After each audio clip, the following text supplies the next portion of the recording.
যে যেভাবেই রাষ্ট্র চিন্তা করে আমরা সেভাবে বাংলাদেশকে গড়তে দিব না। কিছু রাষ্ট্রচিন্তক চাচ্ছে এমন বাংলাদেশ যেখানে ইসলামের কোনো হস্তক্ষেপ থাকবে না, যেখানে আলেম ওলামার কোনো কর্তৃত্ব থাকবে না, কোরআন সুন্নাহর কোনো আইন থাকবে না। ওই রকম সেকুলার বাংলাদেশ আগেও হতে দেই নাই, ভবিষ্যতেও হতে দেব না ইনশাআল্লাহ। যদি সময় আটকানো যাইতো, সবচেয়ে বেশি সময়টা আটকাইতো কোন জাতি? বাঙালি। তাদের সকাল 9টার ট্রেন ছাড়ে রাত 9টায়, আর বিমান বাংলাদেশ কখনো তার টাইম ঠিক রাখতে, বাঙালির কাজে হচ্ছে সো মাছ লেট, সব জায়গায় দেরি। সময় যদি আটকানো যাইতো তো বাঙালি সব সময় আটকায় গোডাউনে ভরে রাখতো, 30 বছরের কাজ 300 বছরে করত। কিন্তু আপনি শুনলে অবাক হবেন, এই সময়ের অস্তিত্ব আছে, সুবহানাল্লাহ, আটকানো যায় না। এবং আজকে 1500 বছর পর, কোরআন নাজিলের প্রায় 1500 বছর পরে বিজ্ঞান কোরআনের সামনে মস্তক নত করে দিছে। রাসূলুল্লাহর হাদিসের সামনে 1500 বছর পরে বিজ্ঞান মস্তক নত করে দিয়েছে। যারা পদার্থ বিজ্ঞান পড়েছেন তারা আইনস্টাইনের একটা সূত্র পড়েছেন, স্পেস অ্যান্ড টাইম, যেটা আইনস্টাইন আলোচনা করেছে দ্য থিওরি অফ রিলেটিভিটিতে। এটা আইনস্টাইনের একটা যুগান্তকারী থিসিস। আইনস্টাইন বলেছে স্পেস অ্যান্ড টাইম, অর্থাৎ স্থান যদি ভিন্ন হয় সময় ভিন্ন হবে। যে কথাটা আইনস্টাইন বলেছে 1940 সালের পরে, সে কথার প্রমাণ আমরা পাই 1500 বছর আগে আল্লাহর কোরআনে। তো কোনটা মানবো, বিজ্ঞান না কোরআন? সুবহানাল্লাহ। নাস্তিকরা আমাদেরকে বলে, আলেমদেরকে ধর্ম ব্যবসায়ী। তা আমি বলি জবাবে, আমরা ধর্ম ব্যবসায়ী না, তবে ব্যবসায়ী। আমাদের ব্যবসা, তোমাদের ব্যবসা আমেরিকার সাথে, দিল্লির সাথে, মোসাদের সাথে, সিআইএ এর সাথে, রয়ের এজেন্টের সাথে, কাফের মুশরিকদের সাথে। আর আমাদের ব্যবসা আমাদের মালিক আল্লাহর সাথে। কার সাথে? আল্লাহর। আমরা ব্যবসা করি, আমাদের ব্যবসা কার সাথে? সুবহানাল্লাহ বলেন। এটা বলেন আল্লাহ কোরআনে, বলেন নাই? আল্লাহ রাব্বুল আলামিন বলেন, ইয়া আইয়ুহাল্লাযীনা আমানু হাল আদুল্লুকুম আলা তিজারাতিন তুনজিকুম মিন আযাবিন আলীম তুমিনুনা বিল্লাহি ওয়া রাসূলিহি وتجاهدون في سبيل الله بأموالكم وأنفسكم ذلكم خير لكم إن كنتم تعلمون। আল্লাহ পাক ব্যবসার কথা বলছেন। মালিক ব্যবসা কাদের সাথে করবেন? আমার মালিক, ওনার ব্যবসা কার সাথে? বান্দাদের সাথে। আল্লাহ পাক বলেন, হাল আদুল্লুকুম আলা তিজারা, মুহাম্মদ সাল্লাল্লাহু আলাইহি সাল্লাম আপনি আমার পেগাম উম্মতকে দেন। হাল আদুল্লুকুম আলা তিজারা, তোমাদেরকে কি আমি আল্লাহ একটা ব্যবসার কথা বলবো? তুনজিকুম মিন আযাবিন আলীম, যে ব্যবসাটা তোমাদেরকে অনন্ত শাস্তি, জাহান্নামের কঠিন আযাব থেকে মুক্তি দিবে। এর জন্য লাগবে কি? তুমিনুনা বিল্লাহি ওয়া রাসূলিহি, সেটা হলো তোমরা ঈমান আনবে আল্লাহর উপর, ঈমান আনবে আল্লাহর আখিরি নবী, নবী রাসূলগণের মাথার তাজ মুহাম্মদ সাল্লাল্লাহু আলাইহি সাল্লামের উপর। ওয়া তুজাহিদুনা ফি সাবিলিল্লাহ, আর জিহাদ করবে আল্লাহর পথে, বিআমওয়ালিকুম ওয়া আনফুসিকুম, মাল দিয়ে, জান দিয়ে। সুবহানাল্লাহ। এটা ব্যবসার পুঁজি। আল্লাহর সাথে আমাদের যে ব্যবসা, ওই ব্যবসার পুঁজি কি? ঈমান। বলেছিল তরবারির জোরে ইসলাম আসে নাই, আমি বলেছি তরবারির জোরে ইসলাম আসে নাই, তবে ইসলাম প্রতিষ্ঠায় তরবারির ব্যবহার হয়েছে। হযরত শাহজালাল সিলেটে আসছেন, জানামাজ ছিল, তসবিহ ছিল, সাথে তরবারিও ছিল। হযরত শাহজালাল রাহমাতুল্লাহ মাজার জিয়ারতে যান, পাশের জাদুঘরে দেখবেন তরবারিটা। তারা আমার দেশের মৌলবীরা ইতিহাস কোত্থেকে পাইছে যে আল্লাহর ওলিরা তরবারি হাতে নেয় নাই? প্রত্যেক ওলি হাতে তরবারি নিছে, যেখানে তরবারি দরকার হয়েছে তরবারির ব্যবহার করেছে। রাজা গৌরগোবিন্দের 20 দাঁতকে ভেঙে দেবার জন্য হযরত শাহজালাল 360 জনকে নিয়ে এসেছেন, সাথে সিপাহ সালার ছিলেন নাসিরউদ্দিন সিপাহ সালার রহমতুল্লাহ। নাসিরউদ্দিন সিপাহ সালার নাম শুনছেন না? শাহজালাল রহমতুল্লাহর সঙ্গী হয়ে আসছেন। গৌরগোবিন্দের 20 দাঁত ভাঙতে তরবারি লাগছে। মনুদ্দিন চিশতি রহমতুল্লাহ আজমির আসলেন, পৃথ্বীরাজের সমস্ত ভণ্ডামি ফাঁস করে দিলেন। কিন্তু পৃথ্বীরাজকে শায়েস্তা করতে তিনি পত্রযোগে ডাকলেন মোহাম্মদ ঘুরিকে। পরে আসলেন সুলতান মাহমুদ গজনবী। সুলতান মাহমুদ তো একবার না 17 বার ভারতে হামলা করেছে, কারণ উগ্র হিন্দুবাদীরা মনুদ্দিন চিশতি রহমতুল্লাহর দাওয়াতকে সঠিকভাবে গ্রহণ করছিল না। এই জন্য দাওয়াতের সাথে তিনি জিহাদ ফি সাবিলিল্লাহ চালু করার জন্য মোহাম্মদ ঘুরিকেও ডেকেছেন, পরবর্তীতে সুলতান মাহমুদ গজনবীকেও ডেকেছে। এই ইতিহাসগুলো আমাদের দেশে বলা হয় না, তাহলে অবশ্যই জিহাদকে অস্বীকার করার কোনো সুযোগ। আপনারা বগুড়া গেছেন মহাস্তাগরে, সুলতান মাহমুদ বলখি রহমতুল্লাহ মাহিসাওয়ার বলা হয় যাকে। বগুড়ার ইতিহাস দেখেন ভাই, এক সময় ওই বগুড়া ছিল বাংলাদেশের রাজধানী। সুলতান মাহমুদ বালখি রহমতুল্লাহ 440 হিজরিতে, মানে এখন থেকে 1000 বছর আগে আফগানিস্তান থেকে আসছেন বাংলাদেশের সন্দ্বীপে। ওখান থেকে তিনি নদীপথে আসলেন বগুড়ায় 440 হিজরিতে, এখন থেকে 1000 বছরেরও আগে। ওনার কাছে ইসলামের দাওয়াত গ্রহণ করে রাজা পরশুরাম ছিল ওইখানে, রাজা, হিন্দু রাজা, তার প্রধানমন্ত্রী মুসলমান হয়ে গেছে, পরশুরামের বউ মুসলমান হয়ে গেছে। তখন রাজা পরশুরাম তরবারি দিয়ে প্রতিরোধ করতে আসলো সুলতান মাহমুদ বালখিকে। সুলতান মাহমুদ তখন তসবি নিয়ে গেছে, তিনিও তরবারি বের করছেন। যুদ্ধ হয়েছে, জিহাদের মাধ্যমে বিজয়ী হয়েছেন সুলতান মাহমুদ বালখি মাহিসাওয়ার, আর পরশুরাম নিহত হয়ে জাহান্নামে গেছে। বগুড়াতে আল্লাহ দিনের ঝান্ডা উড্ডীন হয়ে গেছে, আজকে নয় 1000 বছর আগে। এই ইতিহাস আর গোপন করলে চলবে না। আমরা আল্লাহর দিন কায়েমের জন্য দাওয়াতের সাথে জিহাদ ফি সাবিলিল্লাহকে বিশ্বাস করি। কে আমাদের মৌলবাদী বলল, জঙ্গিবাদী বলল, আমাদের 2 পয়সা দেখার দরকার না। সাল্লাল্লাহু আলাইহি ওয়া আলা আলিহি ওয়া সাহবিহি ওয়া সাল্লাম। الذي أكمل الله به قصر النبوة، أي ختم الله به النبوة وحكم أن لا نبي بعده، وأعلن في القرآن بالبرهان أن محمدًا صلى الله عليه وسلم خاتم النبيين والمرسلين، الذي أرسله بالحق بشيرا ونذيرا وداعيا إلى الله بإذنه وسراجا منيرا. فقد قال الله تعالى في كلامه المجيد والفرقان الحميد: أعوذ بالله من الشيطان الرجيم، بسم الله الرحمن الرحيم. والعصر إن الإنسان لفي خسر إلا الذين آمنوا وعملوا الصالحات وتواصوا بالحق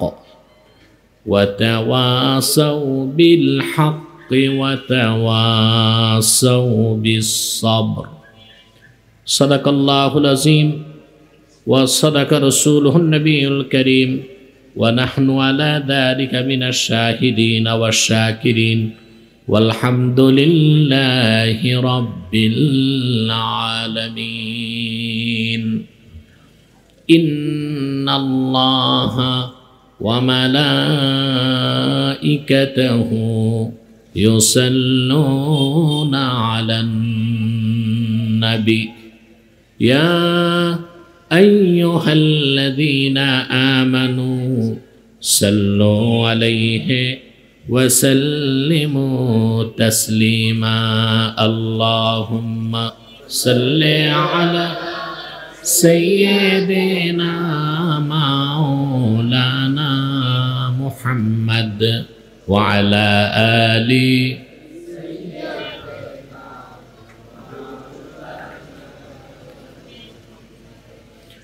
محمد رسول الله صلى الله عليه وسلم ختم الله به النبوة وحكم أن لا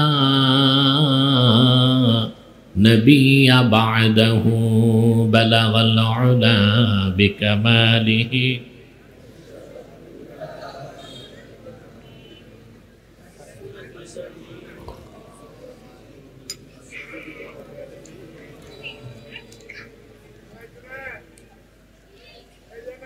একরামপুর যুব সমাজের উদ্যোগে আয়োজিত পবিত্র ঈদ মিলাদুন নবী সাল্লাল্লাহু আলাইহি সাল্লাম ব্যানারে আজকের 14তম বার্ষিক ওয়াজ ও দোয়া মাহফিলের সম্মানিত সভাপতি জনাব মোহাম্মদ ইসলাম সাহেব, বারাকাল্লাহু ফি উমরি, হাজারাত উলামায়ে কেরাম, তুলাবায়ে এজাম, বিভিন্ন প্রান্ত থেকে আজকের মহতি মাহফিলে যারা উপস্থিত হয়েছেন, স্বেচ্ছায় সানন্দে স্বতঃস্ফূর্তভাবে মনের আনন্দে, তাদের সকলকে অন্তরের অন্তঃস্থল থেকে জ্ঞাপন করছি মুবারক। সবটুকুন শুকরিয়া আল্লাহ সুবহানাহু ওয়া তাআলার জন্যে, যিনি আজকের বরকতপূর্ণ মাহফিলে আমাদেরকে আসার বসার তৌফিক মেহেরবানি করে ভিক্ষা দান করেছেন। সেজন্য আসুন আমরা সকলে একবার অবনত চিত্তে হৃদয়ের আবেগ অনুভূতি উজাড় করে সমবেত কণ্ঠে বলি আলহামদুলিল্লাহ। অগণিত অসংখ্য দরুদ ও সালাম আল্লাহর সৃষ্টির প্রধান আকর্ষণ, বিশ্বসভার সভাপতি, সকল নবী রাসূলগণের মাথার তাজ, শামসুল হিদায়াত, বদরুদ্দুজা, সাইয়্যিদুস সাকালাইন, ইমামুল মুরসালিন, খাতামুন নবিয়্যিন ওয়াল মুরসালিন, আফতাবে নবুয়ত, শাহনশাহে রিসালাত, সরকারে দো জাহাঁ, সুলতানুল মদিনা, নবিয়ুল আম্বিয়া, হুজুরে আকরম, নূরে মুজাসসাম, নূরুন আলা নূর, সাইয়্যিদিনা হাবিবিনা শফিঈনা মাওলানা মুহাম্মদ সাল্লাল্লাহু আলাইহি ওয়াসাল্লামের উপর আল্লাহ পাক যাকে আজ থেকে ১,৫০০ বছর আগে প্রেরণ করেছেন সর্বশ্রেষ্ঠ ও সর্বশেষ নবী ও রাসূল হিসেবে, যার পরে আজ পর্যন্ত পৃথিবীতে অবশ্যই কোনো প্রকার নবী কিংবা রাসূল অবশ্যই আসে নাই, অবশ্যই এখনো নাই, অবশ্যই কিয়ামত পর্যন্ত আসবে না। সম্মানিত সুধী, আল্লাহ তাআলার মেহেরবানি ছাড়া, খাস রহমত ছাড়া দিনের কাজে অংশগ্রহণ করা সম্ভব হয় না। আল্লাহ যাদেরকে মুমিন বান্দাদের মধ্যে যাদেরকে বেশি ভালোবাসেন, আল্লাহ তাদেরকে দ্বীনের শিক্ষা লাভ করার সুযোগ করে দেন। সুবহানাল্লাহ। আল্লাহ যাদেরকে মহব্বত করেন, আল্লাহ কাউকে ভালোবাসলেন এর প্রমাণ পাওয়া যায় এইভাবে যে আল্লাহ তাকে দ্বীন বুঝার সুযোগ করে দেন। সুবহানাল্লাহ। যেমন আল্লাহর হাবিব ইরশাদ করেছেন, মান ইউরিদিল্লাহু বিহি খাইরান ইউফাক্কিহু ফিদ্দীন। আল্লাহ যে বান্দার ভালো চান, ইউফাক্কিহু ফিদ্দীন, ফাক্কাহা ইউফাক্কিহু আইয়াজআলহু ফাকিহান ফিদ্দীন। আল্লাহ যাকে ভালোবাসেন, যার কল্যাণ চান, তাকে দ্বীনের সমজদার বানায় দেন।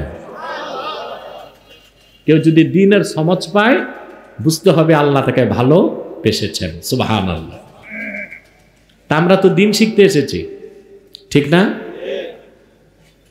তা নিশ্চয়ই বোঝা যে আল্লাহ আমাদের পছন্দ করেছেন বলেই আসতে দিয়েছেন। এতে আমরা খুশি না বেজার? খুশির প্রকাশ করার জন্য আরেকবার সমবেত কণ্ঠে, মহিলাদের মতো আওয়াজ করে না, পুরুষের কণ্ঠে বলি আলহামদুলিল্লাহ। আমরা এই মাহফিলে আসতে পেরে যথেষ্ট আনন্দিত। কারণ এই প্রোগ্রামটা কোনো রাজনৈতিক নয়, সামাজিক নয়, সাংস্কৃতিক নয়। আমরা এসেছি শুধু আল্লাহ তার হাবিবের রেজামান্দি হাসিল করার জন্য, ঠিক না? তাহলে এখানে আমরা আসলাম এবং বসলাম। কিছুক্ষণ পর মুনাজাতের মাধ্যমে মাহফিলটির সমাপ্তি ঘটবে ইনশাআল্লাহ। কোরআন হাদিস আলোচনার পর, জিকির ফিকিরের পর যখন মুনাজাত হয়, আর সেটা যদি সম্মিলিত হয়, আল্লাহ সেই মুনাজাত ফেরত দেন না, কবুল করে নেন। এটা আমার কথা নয়। ইমামে হায়সামি বিখ্যাত হাদিসের কিতাব মাজমাউজ জাওয়ায়েদের মধ্যে নকল করেছেন, আল্লাহর হাবিব ইরশাদ করেছেন, আমার উম্মতের কোনো ব্যক্তি যদি হাত তুলে দোয়া করে আল্লাহর কাছে, বাকিরা যদি সম্মিলিতভাবে আমিন আমিন বলে, আমার উম্মতের সম্মিলিত মুনাজাত আল্লাহ রাব্বুল আলামিন তাৎক্ষণিক কবুল করে নিবে। আমরা মুনাজাত করে গুনাহ মাফ করে বাড়ি যাব, পারবো না ইনশাআল্লাহ? আজকে আমি আপনাদের সামনে তেলাওয়াত করেছি সূরাতুল আসর। আমার দিকে তাকান, সূরাতুল আসর আকৃতিতে সবচেয়ে ছোট সূরা, সূরাতুল আসর। এই একটি সূরাতেই আল্লাহ তাআলা আমাদের ইহকালীন কল্যাণ, পরকালীন মুক্তির সব কথা বলে দিয়েছেন। সুবহানাল্লাহ। একটি ছোট্ট সূরাতেই আল্লাহ তাআলা মানব জাতির ইহকালীন কল্যাণ ও পরকালীন মুক্তির জন্য যত কথা সব বলে দিয়েছেন। সূরাতুল আসর এর ফজিলত অনেক বেশি। ইমামে বাইহাকি সুনান বাইহাকিতে নকল করেছেন, কানা রাজুলান মিন আসহাবি রাসূলিল্লাহি সাল্লাল্লাহু আলাইহি ওয়াসাল্লাম ইজাল তাকায়া লাম ইয়াতাফাররাকা আহাদুহুমা আলাল আখার হাত্তা ইয়াকরা আহাদুহুমা আলাল আখার সূরাতুল আসর। রাসূল করিম সাল্লাল্লাহু আলাইহি ওয়াসাল্লামের দুইজন সাহাবী যখনই সাক্ষাৎ করতেন, লাম ইয়াতাফাররাকা, একজন আরেকজনকে ততক্ষণ ছাড়তেন না, হাত্তা ইয়াকরা আহাদুহুমা আলাল আখার সূরাতুল আসর, যতক্ষণ না একজন আরেকজনকে সূরাতুল আসর তেলাওয়াত করে না শোনায় দিতেন। যখন এই দুইজন সাহাবী একত্রিত হতেন, কুশল বিনিময় করতেন, সালাম কালাম করতেন, বিদায় লগ্নে একজন আরেকজনকে কোন সূরা শোনাতেন? জোরে কথা বলেন, সূরাতুল আসর। কেন? তার কারণ হচ্ছে এই একটি সূরাতে মাত্র 4টি আয়াতে আল্লাহ তাআলা মানব জাতির ইহকালীন কল্যাণ ও পরকালীন মুক্তির সব কথা বলেছেন। এই একটি সূরাকে মানুষ যদি আমল করতে পারে, তার ব্যক্তি জীবনে, তার সমাজ জীবনে, তার রাষ্ট্র জীবনে, সে লোকটা পৃথিবীতে পাবে কল্যাণ এবং সফলতা, পরকালে পাবে মুক্তি, বিনা আযাবে আল্লাহর জান্নাত। যে লোকটা পৃথিবীতে কল্যাণ পাবে আর পরকালে জান্নাত পাবে, এর চেয়ে সফল মানুষ আছে? কথা বলেন। আমাদেরকে আল্লাহ এটা বলেন নাই যে আমরা শুধু নামাজ, রোজা, হজ, যাকাত করব, পরকাল কামাই করব, দুনিয়া বাদ দিয়া, এটা বলছেন না? দুনিয়াও লাগবে। কথা বলেন, আপনারা কথা বলেন, ওরা তো দূরে। লাগবে দুনিয়া না দুনিয়া বাদ দিতে বলছেন? আল্লাহ রাব্বুল আলামিন বলেন, রিজালুল লা তুলহিহিম তিজারাতুন ওয়ালা বাইউন আন যিকরিল্লাহি ওয়া ইকামিস সালাতি ওয়া ইতাইজ যাকাতি ইয়াখাফুনা ইয়াওমান তাতাকাল্লাবু ফীহিল কুলুবু ওয়াল আবসার। মুহাম্মদ সাল্লাল্লাহু আলাইহি ওয়াসাল্লামের উম্মতের মধ্যে এমন কিছু মানুষও আছে, লা তুলহিহিম তিজারাতু ওয়ালা বাইউন আন যিকরিল্লাহ, তারা ব্যবসা করে, তারা চাকরি করে, কিন্তু ব্যবসা বাণিজ্য চাকরি দুনিয়ার ব্যস্ততা তাদেরকে আল্লাহর জিকির থেকে সরায় না, বিশেষ করে নামাজ থেকে, যাকাত থেকে। অর্থাৎ তারা ব্যবসা বাণিজ্য সবকিছু করবে, দুনিয়াদারি করবে, কিন্তু নামাজের টাইমে নামাজ পড়বে, যাকাতের সময় যাকাত দিবে।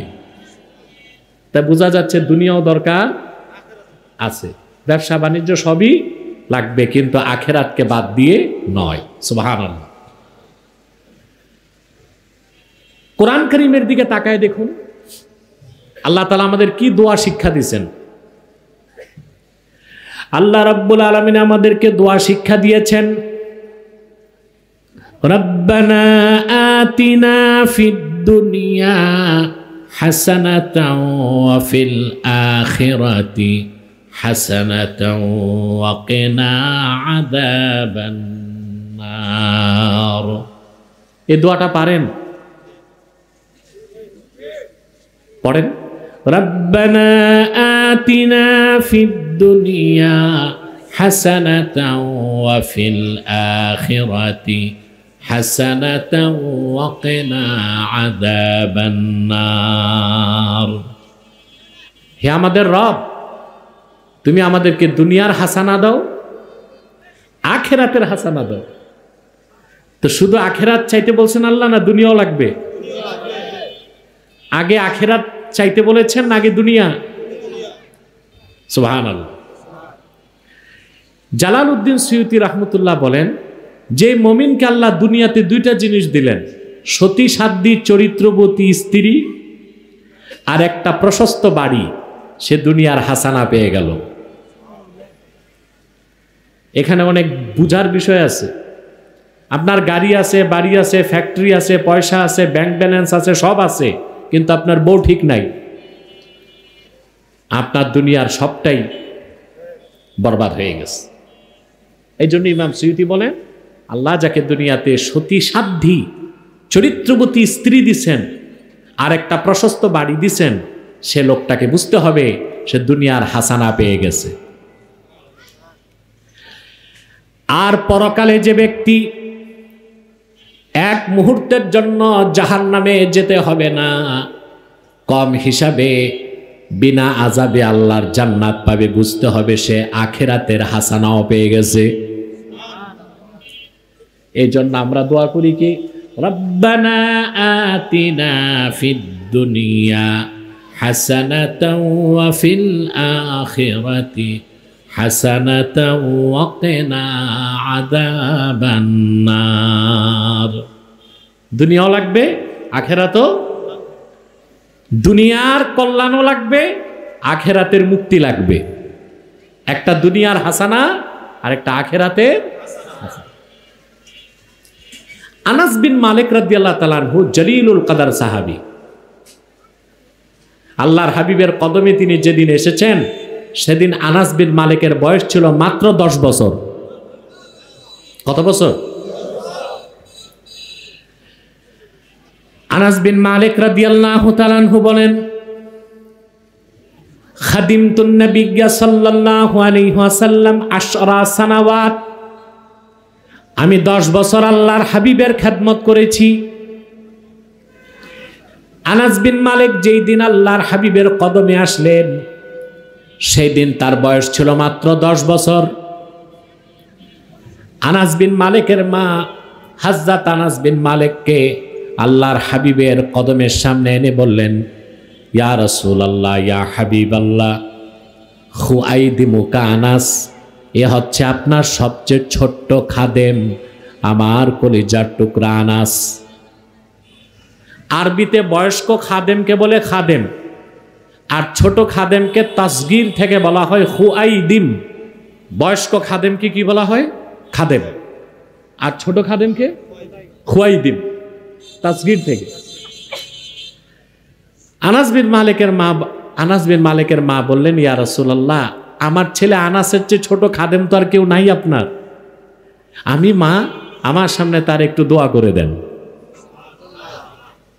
এবার দেখেন রাসূল করিম সাল্লাল্লাহু আলাইহি সাল্লাম আনাসের জন্য কি দোয়া করছেন। আল্লাহর হাবিব আনাস বিন মালিকের মাথায় হাত রেখে দোয়া করলেন, আল্লাহুম্মা বারিক ফি মালিহি ওয়া ওয়ালাদিহি ওয়া আতিল উমরাহ ওয়াকফির যামবা। আল্লাহ, তুমি আনাসের মালে বরকত দাও, তার সন্তানে বরকত দাও, তার হায়াত লম্বা করে দাও, তার জীবনের গুনাহ মাফ করে দাও। রাসূল করিম সাল্লাল্লাহু আলাইহি ওয়াসাল্লাম হযরত আনাসের জন্য 4টা দোয়া করলেন। লক্ষ্য করে দেখেন, 3টা দোয়াই দুনিয়ার জন্য আর একটা দোয়া আখিরাতের জন্য। ঠিক না? রাসূল করিম সাল্লাল্লাহু আলাইহি ওয়াসাল্লাম দোয়া করলেন, আল্লাহ তুমি আনাসের মালে বরকত দাও, তার আওলাদে বরকত দাও, তার হায়াত লম্বা করে দাও, তার জিন্দেগীর গুনাহ মাফ করে দাও। 4টা দোয়া। মাল দুনিয়ার জন্য, আওলাদ দুনিয়ার জন্য, হায়াত গুনাহ মাফ। তো দুনিয়া লাগবে না? লাগবে না? ইমানদার মুমিনদের দুনিয়ার প্রয়োজন আছে। সুবহানাল্লাহ। কেন বললাম? আমাদের দেশে যারা একদল ভণ্ড রাজনীতিবিদ আছে, তাদের ভাবসাব এইরকম যে সমাজ ও রাষ্ট্র এগুলো দেখবে জেনারেলরা, আলেম ওলামা, পীর মাশায়েখ, ওনারা থাকবে মসজিদ আর খানকা নিয়া। আলেম ওলামা, পীর মাশায়েখ থাকবে কি মসজিদ আর খানকা নিয়া, মাদ্রাসা নিয়া। আর আইন আদালত, ব্যবসা বাণিজ্য, সমাজ ও রাষ্ট্র এগুলো দেখবে সব চোর চোরটারা। না, আল্লাহ তাআলা এটা বলেন নাই, বরং সমাজ ও রাষ্ট্রের গুরুত্বপূর্ণ সকল নেতৃত্ব দিবে আল্লাহওয়ালা ভালো মানুষেরা। তখনই তো সমাজের পরিবর্তন হবে, তখনই রাষ্ট্রের পরিবর্তন হবে। নতুবা আল্লাহওয়ালা ভালো মানুষ যদি জায়গা মতো বসাতে না পারেন প্রত্যেকটা জায়গায়, তাহলে কখনোই দেশ কাঙ্ক্ষিত লক্ষ্যে পৌঁছতে পারে না। সম্ভব শুধু দল বদলাবে, দল বদলাবে। নীতির পরিবর্তন যদি না আনেন তাহলে কখনো রাষ্ট্রের সংস্কার সম্ভব হবে না। এখন বললাম কেন? এখন সবার চিন্তা রাষ্ট্র সংস্কার, ঠিক না? এই একটা চিন্তা সবাই করতেছে। এখন আবার নতুন একটা গোষ্ঠী বের হয়েছে, রাষ্ট্রচিন্তক। আগে তো শুনতেন বুদ্ধিজীবী, আগে শুনতেন কি? এখন বুদ্ধিজীবীদের ভাত নাই, এগুলো সব পালাইছে। এখন বের হয়েছে রাষ্ট্রচিন্তক। ওনারা খুব জ্ঞানী গুণী, আগামীর বাংলাদেশ কিরকম হবে এগুলো ওনারা চিন্তা করতেছে। মুসলমান যে যেভাবেই রাষ্ট্র চিন্তা করে, আমরা সেভাবে বাংলাদেশকে গড়তে দিব না। কিছু রাষ্ট্রচিন্তক চাচ্ছে এমন বাংলাদেশ যেখানে ইসলামের কোনো হস্তক্ষেপ থাকবে না, যেখানে আলেম ওলামার কোনো কর্তৃত্ব থাকবে না, কোরআন সুন্নাহর কোনো আইন থাকবে না। ওই রকম সেকুলার বাংলাদেশ আগেও হতে দেই নাই, ভবিষ্যতেও হতে দেব না ইনশাআল্লাহ। ঠিক কিনা? রাষ্ট্রচিন্তকরা তো চিন্তা করতেই পারে, ঠিক না? ওই যে একজন রাষ্ট্রচিন্তক ফরহাদ মজহার, এটারে ধরছিলাম আমি, ডিবেটে চ্যালেঞ্জ করছি, রাজি হয় নাই বসতে। কিছু সমন্বয়কের মাথা সে নষ্ট করতেছে। সে হচ্ছে লালনের ভক্ত, লম্বা জুব্বা, কুর্তা, আলিগড়ি পায়জামা, কিম্ভূত কিমাকার টুপি, নাভি পর্যন্ত দাড়ি, এত মোটা মোচ, দাঁত কয়টা গোনা যায় না, পিছনে সরস্বতীর মূর্তি, সামনে লালনের বেহালা। রাষ্ট্রচিন্তক সে বলতেছে বাংলাদেশে আরবের ইসলাম চলবে না। আমি বলেছি আরবের ইসলাম ছাড়া তো ইসলামই নাই। অতএব এই কথা বলে সে নিজেই কাফের হয়ে গেছে। তার মতো নাস্তিক, শিরকপন্থী, ইসলামের কোনো শত্রুর চিন্তা বাংলাদেশে বাস্তবায়িত হবে না, ঠিক কিনা? তাহলে আমাদের দুনিয়াও লাগবে, আখেরাতও। সাহাবায়ে কেরাম যখনই দুইজন একত্রিত হতেন কোন সূরা শোনাতেন? ভুলে গেছে কেন? আয়াতুল কুরসি কেন শোনাতেন না?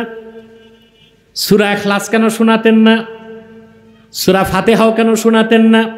তার কারণ একটাই, সূরাতুল আসরের 4টি আয়াতের মধ্যে আল্লাহ তাআলা মানব জাতির ব্যক্তি জীবনের কল্যাণ, সফলতা আর পরকালীন জীবনের মুক্তির সব কথাই বলে দিয়েছেন। সূরাটি শুরুই করলেন আল্লাহ কসম করে। কি করে? আল্লাহ কসম করলেন ওয়াল আসর, শপথ আসরের। কোন সময়ের? মুফাসসিরে কেরাম অনেকগুলো ব্যাখ্যা তুলে ধরেছেন। কেউ বলেছেন ওয়াল আসর বলে আল্লাহ তাআলা যুগের কসম করেছেন। কেউ বলেছেন আস-সাআ, কিয়ামতের কসম করছেন। মাহমুদ আলুসি বলেছেন সালাতুল আসরের কসম করেছেন। আব্দুল্লাহ বিন আব্বাস রাদিয়াল্লাহু তাআলা আনহুমা তিনি বলেছেন যে এই আসর হচ্ছে ওয়াক্ত, সবচেয়ে কম সময়, যে সময় আমরা আল ওয়াক্তু বাদা জাওয়ালি শামসে কাবলা গুরুবিহা, সূর্য পূর্ব দিগন্তে ঢলে যাবার পর ডুবে যাবার আগ পর্যন্ত যে ছোট্ট সময় আমরা 4 রাকাত নামাজ পড়ি, আল্লাহ ওই সময়টার কসম করেছেন। মুফাসসিরগণ আবার প্রশ্ন করেন যে আসরের সময় তো খুব কম, কম না ভাই? বলেন আল্লাহ সকালের কসম এখানে করলেন না কেন? অন্য জায়গায় তো করছেন। রাতের কসম করলেন না কেন? দুপুরের কসম করলেন না কেন? চমৎকার জবাব দিয়েছেন মুফাসসিরগণ। মুফাসসিরগণ জবাব দেন আল্লাহ তাআলা আসরের কসম করে বান্দাদের চোখের পর্দা সরাই দিতে চেয়েছেন। রে বান্দা, সূর্যটা পশ্চিম দিকে ঢলে যাবার পরে ডুবে যেতে যেমন সময় লাগে না মাগরিব হতে, তোমাদেরকে ছোট্ট একটা বয়স দেওয়া হয়েছে দুনিয়ায়, তোমাদের জন্মের পরে তোমাদের হায়াত নামের সূর্যটাও ডুবে যেতে ওই রকমই সময় লাগবে না। মুদ্দাতে হায়াত, আমাদেরকে যে খুব কম হায়াত দেওয়া হয়েছে, সেদিকে আল্লাহ বান্দার দৃষ্টি নেবার জন্য আসরের কসম করেছেন। বান্দাকে বুঝাই দিলেন সময় কম, কর্মসূচি বেশি। সময় কম, কর্মসূচি বেশি। আমাদের সময় কম না? মানুষ আশরাফুল মাখলুকাত, মানুষের চেয়ে শ্রেষ্ঠ কোনো সৃষ্টি আছে? গোটা সৃষ্টির মধ্যে শ্রেষ্ঠ কারা? وَلَقَدْ كَرَّمْنَا بَنِي آدَمَ وَحَمَلْنَاهُمْ فِي الْبَرِّ وَالْبَحْرِ وَرَزَقْنَاهُمْ مِنَ الطَّيِّبَاتِ। আমি আদম সন্তানদেরকে সম্মানিত করেছি, জল এবং স্থলে তাদের কর্তৃত্ব দিয়েছি। সমুদ্রের সবচেয়ে বড় প্রাণী নীল তিমি। কোনটা? একটা নীল তিমির লেজে 7টা হাতি দাঁড় করায় দিল, সেটা আর পাবে না, এত বড় প্রাণী। কিন্তু সেই জলে কর্তৃত্ব কি নীল তিমির না মানুষের? স্থলে সবচেয়ে বড় প্রাণী হাতি, কর্তৃত্ব হাতির না মানুষের? হাতির পিঠে মানুষ বসে হাতি চালায়। জল স্থলে সব জায়গায় কর্তৃত্ব মানুষের, সম্মান মানুষের, কিন্তু হায়াত কম। একটা কচ্ছপ বাঁচে 250 বছর। গুইসাপ দেখছেন তো, এটা বাঁচে 750 বছর। আর মানুষ বাঁচে 60, 70, 100 বছর। আমার তো মনে হয় সারা বন্দরে দূরবীন দিয়া খুঁজো 100 বছর পার হয়েছে, 10টা মানুষ আমারে দিতে পারবেন না। পারবেন? মানুষের বয়স এত কম। সেই জন্য আল্লাহ তাআলা কসম করেছেন আসরের, ওয়াল আসর, শপথ আসরের। এখন আরেকটা প্রশ্ন আসে, আল্লাহ তাআলা সময়ের কসম কেন করলেন? তার কারণ হচ্ছে আল্লাহর সৃষ্টির মধ্যে সবচেয়ে আশ্চর্য একটা সৃষ্টি হচ্ছে টাইম, সময়। আজকে বিজ্ঞান সময়ের কথা চিন্তা করতে যে তাদের জ্ঞান বুদ্ধি অবশ হয়ে যাচ্ছে। সুবহানাল্লাহ। আপনার সময় দেখেন, কথা বলেন, সময় দেখা যায়, ধরা যায়, বাধা যায়। যদি সময় আটকানো যাইতো, সবচেয়ে বেশি সময়টা আটকাইতো কোন জাতি? বাঙালি। তাদের সকাল 9টার ট্রেন ছাড়ে রাত 9টায়। কথা বলেন। আর বিমান বাংলাদেশ কখনো তার টাইম ঠিক রাখতে বাঙালির কাজে হচ্ছে সো মাচ লেট, সব জায়গায় দেরি। সময় যদি আটকানো যাইতো তো বাঙালি সব সময় আটকায় গোডাউনে ভরে রাখত, 30 বছরের কাজ 300 বছরে করত। কিন্তু আপনি শুনলে অবাক হবেন, এই সময়ের অস্তিত্ব আছে, সুবহানাল্লাহ, আটকানো যায় না। এবং আজকে 1500 বছর পর, কোরআন নাজিলের প্রায় 1500 বছর পরে বিজ্ঞান কোরআনের সামনে মস্তক নত করে দিছে। রাসূলুল্লাহর হাদিসের সামনে 1500 বছর পরে বিজ্ঞান মস্তক নত করে দিয়েছে। যারা পদার্থবিজ্ঞান পড়েছেন তারা আইনস্টাইনের একটা সূত্র পড়েছেন, স্পেস অ্যান্ড টাইম, যেটা আইনস্টাইন আলোচনা করেছে দ্য থিওরি অফ রিলেটিভিটিতে। পড়ছেন আপনারা? পদার্থবিজ্ঞানের ছাত্র নাই এখানে, 2-4টাও নাই, আছে, এই যে আছে, দ্য থিওরি অফ রিলেটিভিটি। এটা আইনস্টাইনের একটা যুগান্তকারী থিসিস। আইনস্টাইন বলেছে স্পেস অ্যান্ড টাইম, অর্থাৎ স্থান যদি ভিন্ন হয় সময় ভিন্ন হবে। যে কথাটা আইনস্টাইন বলেছে 1940 সালের পরে, সে কথার প্রমাণ আমরা পাই 1500 বছর আগে আল্লাহর কোরআনে। তো কোনটা মানবো, বিজ্ঞান না কোরআন? সুবহানাল্লাহ। আইনস্টাইন তার কথাটাকে অন্য বিজ্ঞানীরা ব্যাখ্যা করেছেন।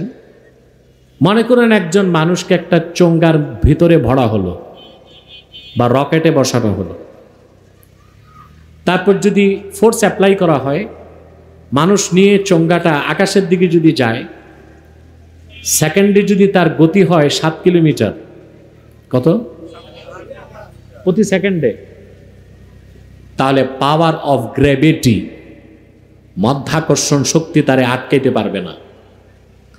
মানুষটা যদি দূরবর্তী কোনো নক্ষত্রে চলে যায় আর সেখানে যদি সে 2 বছর বসবাসের পর আবার পৃথিবীতে আসে, পৃথিবীতে এসে দেখবে সে তার 2 বছর পার হয়েছে, পৃথিবীর 200 বছর পার হয়েছে। এটা হচ্ছে স্পেস অ্যান্ড টাইম, স্থান ভিন্ন সময়। বিজ্ঞানীরা অবাক হয়ে গেছে, মুসলমান অবাক হয় নাই, কারণ এই সূত্র তো আল্লাহ কোরআন কারিমে 1500 বছর আগে বলে দিয়েছেন। সূরাতুল মাআরিজ আল্লাহ তাআলা বলেন, তাআরুজুল মালাইকাতু ওয়ার রূহু ইলাইহি ফি ইয়াউমিন কানা মিকদারুহু 50,000 সানা। সুবহানাল্লাহ। আল্লাহ পাক বলেন, ফেরেশতাকুল এবং জিবরিল হাসর ময়দানে আল্লাহর হুকুমগুলো আনার জন্য যখন আকাশের দিকে উঠবে, যে হাসরের দিন, সে একদিন হবে দুনিয়ার 50,000 বছরের সমান। তাহলে স্থান ভিন্ন, সময় ভিন্ন। এটা কি বিজ্ঞানের আবিষ্কার না কোরআনের বর্ণনা? তো কোনটা মানবেন, বিজ্ঞান না কোরআন? কোরআন সুন্নাহর সাথে কন্ট্রাডিকশন, সংঘাত হয় না যেই বিজ্ঞানের, ওইটাকে আমরা এমব্রেস করব। আর কোরআন সুন্নাহর সাথে সংঘর্ষ হয়, ওই রকম বিজ্ঞান আমরা ডাস্টবিনে নিক্ষেপ করব। কেন বললাম? আমার দেশের কিছু যুবক বিজ্ঞান পড়ে 2-3 পাতা, তারপর নাস্তিক হয়। কারণ বিজ্ঞান আছে, সিনায় কোরআন নাই। আর যদি কোরআন থাকে তো বিজ্ঞানকে সে জাস্টিফাই করতে পারবে, এটা সঠিক বিজ্ঞান না ভুল বিজ্ঞান। ঠিকটাও যে ঠিক মতো বললেন না। সময় আল্লাহর কুদরত, অনেক বড় কুদরত। এই জন্যই বুখারী শরীফের মধ্যে এসেছে, আল্লাহর হাবিব ইরশাদ করেছেন, লা তাসুব্বুদ দাহরা ফা ইন্নাল্লাহা হুয়াদ দাহর। যুগকে গালি দিও না, সময়কে গালি দিও না, কারণ সময় নিয়ন্ত্রণ স্বয়ং আল্লাহ রাব্বুল আলামিনই করেন। সময়রে গালি দিবেন? দেন তো আপনারা। ব্যবসা খারাপ হয়েছে, বন্ধু জিজ্ঞেস করছে, দোস্ত কেমন আছো? কয় সময়টা ভালো না। সময় ভালো, ব্যবসা ভালো না। সময় খারাপ হবে কেমনে? আবার অনেকে বলে কালটা খারাপ হয়ে গেছে। কাল ঠিক আছে, চাল খারাপ হয়েছে। সময় নিয়ন্ত্রণ কে করেন? জোরে বলতে হবে। সময়ের সমালোচনা করা কবিরা গুনাহ, কারো কারো মতে শিরক, শিরকে খাফি, কারো কারো মতে এগুলো বুঝতেছেন আপনারা? আগে যে সরকার ছিল তাদের স্লোগান ছিল দিন বদলের পালা, বদল করতে করতে নিজেরই বদল হয়ে গেছে, দিন বদল করবে। তা আমি তো এখন না, তখনও বলতাম যে আপনারা দিন বদল করবেন কেমন করে, দিন তো মানুষের হাতে না। আমরা দিন বদল করতে পারি না, দিল বদল করতে পারি। কোনটা বদল করতে পারি? দিল। দিন বদল, ওনারা দিল বদল না করে দিন বদল করতে যাইয়া নিজেরাই বদল হয়ে গেছে। কি আফসোস, সময় মতো আমাদের নসিহতগুলো শোনে না, শুনলেও আমল করে না। আর যেগুলো সোজা বলতাম কলিজায় লাগতো, তখন খেপে যেত। কি লাভ হইছে? তোমরাই নাই, আমরাই আছি। সত্যের পক্ষে যাদের অবস্থান থাকে, আল্লাহর পক্ষ থেকে তারা নুসরত পায়, সাহায্য পায়, নিরাপত্তা পায়। হিংসুকের হিংসা, নিন্দুকের নিন্দা, অত্যাচারীর অত্যাচার তাদের কোনো ক্ষতি করতে পারে না। আল্লাহু আকবার, ইয়া রাসূলুল্লাহ, জিন্দাবাদ জিন্দাবাদ। অতএব আমরা দিন বদল করতে পারবো? আমরা কি পারবো? দিল বদল করতে পারবো। যুগকে গালি দিবেন না, সময়কে গালি দিবেন না, এটা হারাম। কারণ সময় পরিবর্তন কে করেন? যুগের নিয়ন্ত্রণ কে করেন? সময় হচ্ছে আল্লাহর কুদরত। এই কুদরতের সামনে বিজ্ঞান মস্তক নত করে দিচ্ছে, কোনো কুলকেনারা করতে পারছে না তারা। সুবহানাল্লাহ। সম্মানিত সুধী, আল্লাহ কসম করলেন ওয়াল আসর, এরপর শুরু জবাবে কসম। বুঝতেছেন? ইন্নাল ইনসানা লাফি খুসর, নিশ্চয়ই মানুষ নিশ্চিত ক্ষতির মধ্যেই। নিশ্চয়ই মানুষ না, এটা তো শতকরা 70 জন বক্তাই তর্জমা ভুল করে। এখানে হুরুফে মুসাব্বাবিল ফেল থেকে আল্লাহ ইন্না এনেছেন, মুক্তাদা থেকে সন্দেহ দূর করছেন, আবার লাম তাকিদ এনে খবর থেকে সন্দেহ দূর করছেন। ইন্নাল ইনসানা ফি খুসরিন না লাফি খুস, নিশ্চয় মানুষ নিশ্চিত ক্ষতির মধ্যে। মুক্তাদাতেও সন্দেহ নাই, খবরেও সন্দেহ নাই। সুবহানাল্লাহ। এখানে যা যে কোরআন ফুটে ওঠে, কোরআন শরীফের কোনো শব্দে, কোনো বর্ণে, কোনো অক্ষরে সামান্যতম সন্দেহের কোনো অবকাশ নাই। এই কোরআনের কোথাও কোনো অনুমান ভিত্তিক কথা নাই। প্রতিটি বাক্যের, প্রতিটি শব্দের, প্রতিটি অক্ষর মহাসত্যের সর্বোচ্চ মানদণ্ডে উত্তীর্ণ। সুবহানাল্লাহ। এজন্য আল্লাহ বলেছেন ইন্নাল ইনসানা লাফি খুসর, নিশ্চয় মানুষ নিশ্চিত ক্ষতির মধ্যে। এখন একটা প্রশ্ন আসে না, সব মানুষই কি তাহলে ক্ষতির মধ্যে?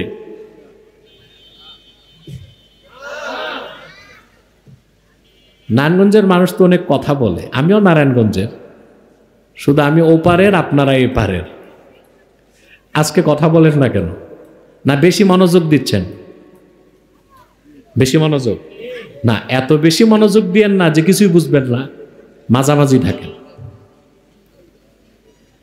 এখন প্রশ্ন আসে, সব মানুষই কি ক্ষতিগ্রস্ত? দুনিয়ার শ্রেষ্ঠ মুফাসসিরগণ ব্যাখ্যা করেছেন ইন্নাল ইনসানা, এই ইনসানে যে আলিফ লাম, এটা আহাদ জেহনি। সব মানুষ ক্ষতিগ্রস্ত না, একটা দল ক্ষতিগ্রস্ত। ব্যতিক্রম একটা তাফসীর করেছেন মাহমুদ আলুসি, যিনি হানাফি মাযহাবের শ্রেষ্ঠ মুফাসসির। তিনি রুহুল মাআনির 30তম খণ্ডে এই আয়াতের ব্যাখ্যা করতে যে লেখেন যে এটা আলিফ লাম লিল জিন্স ধরা যাইতে পারে, সব মানুষই ক্ষতিগ্রস্ত, আম্বিয়া কেরাম ছাড়া সব মানুষেরই কিছু ক্ষতি হতে পারে। তবে মুমিনের ক্ষতি আর কাফেরের ক্ষতি কোনোদিনও এক হইতে পারে না। এখন আমি একটা উদাহরণ দিচ্ছি মাহমুদ আলুসির কথাটাকে বোঝানোর জন্য। আপনার 10 লক্ষ টাকা আছে, ব্যবসা করেন, আপনার প্রতি মাসে গড়ে লাভ আসে প্রতিদিন 1000 টাকা। মাসে কত? পুঁজি কত? ঘটনাচক্রে হরতাল হইল 3 দিন। এখন যারা জেনারেশন জেট, এই যে বলে জেনজে, এরা হরতাল টরতাল দেখে নাই, আমরা দেখতাম আগে, ঠিক না? হরতালের অভিশাপ বাংলাদেশে আসুক, এটা আমি চাই না। ক্যান্সার যেমন মানুষকে ধ্বংস করে, হরতাল একটা দেশকে ধ্বংস করে।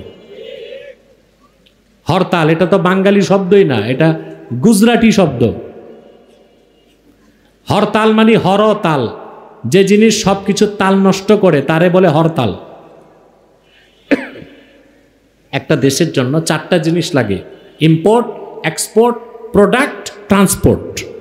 আমদানি, রপ্তানি, উৎপাদন, পরিবহন। হরতাল দিলে এই 4টা জিনিসের তাল নষ্ট হয়। উৎপাদন বন্ধ, পরিবহন বন্ধ, আমদানি বন্ধ, রপ্তানি বন্ধ। এই জন্য এটারে কি বলা হয়? হরতাল। এটা বাঙালির আবিষ্কার না, এটা ওই মালাউনদেরই আবিষ্কার, এটা গুজরাটি শব্দ। মনে করেন হরতাল হয়ে গেল, 3 দিন গাড়ি ঘোড়া বন্ধ, মাস শেষে আপনি দেখলেন আপনার লাভ হয়েছে 27,000 টাকা। লস কত হলো? কেমন লস? লাভের লস। লাভ হয়েছে 30-এর জায়গায় কত? পুঁজি 10 লাখ, ঠিক আছে, প্রতি মাসে 30,000 লাভ হইতো, হরতালের কারণে হয়েছে কত? 27। লাভ হয়েছে তো, লস হয়েছে। কিরকম লস? লাভের লস। আবার মনে করুন আপনি বন্দর থেকে 10 লাখ টাকার মাল বোঝাই করলেন গাড়িতে, এটা যাবে কাপ্তান বাজার, কিন্তু পাগলা পার হওয়ার পরই দুর্বৃত্তরা পেট্রোল বোমা মেরে আগুন ধরায় দিস, গাড়ি, মাল, কন্ডাক্টর, হেল্পার সব জ্বলে। এটা কেমন লস? লাভও গেছে, চালানো গেছে। ইমানদার মুমিন, তার ইমান হচ্ছে চালান। ইমানের দৌলত সিনায় ধারণ করে মুমিন যত বেশি নেক আমল করবে তার লাভ বাড়বে। নেক আমল করলে লাভ কমে যাবে, গুনার কাজ করলে লস বাড়বে, কিন্তু চালান ঠিক থাকবে। যদি শিরক আর কুফর না করে, কাল কিয়ামতের দিন হিসাব নিকাশের পর শাস্তি পেয়েও সে আল্লাহর জান্নাত পাবে। কিন্তু কাফের, যার ইমান নাই, তার চালান নাই, তার আগাগোড়াই লস। পরকালে জাহান্নাম ছাড়া তার কোনো ডেস্টিনেশন নাই। সেজন্য কাফেরদের লস, ক্ষতি, আর মুমিনদের ক্ষতি কোনোদিনও এক হতে পারে না। আমরা যারা আল্লাহর আখিরি নবী, নূর নবী মুহাম্মদ সাল্লাল্লাহু আলাইহি সাল্লামের ইমানদার উম্মত, যত বড় গুনাহগার হই, আল্লাহ শাস্তি দিলেও কোনো একদিন আমাদেরকে জান্নাত দিবেন।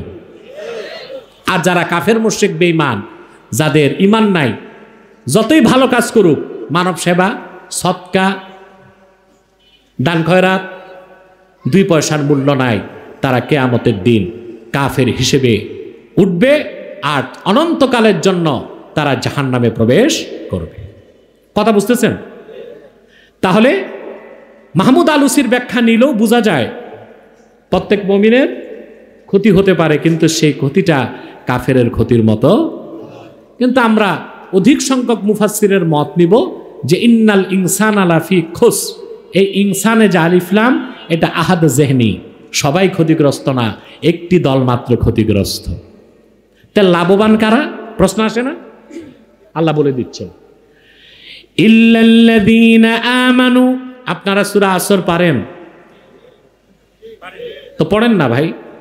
ইল্লাল্লাযীনা আমানু ওয়া আমিলুস সালিহাতি ওয়া তাওয়াসাউ বিল হাক্কি ওয়া তাওয়াসাউ বিস সাবর।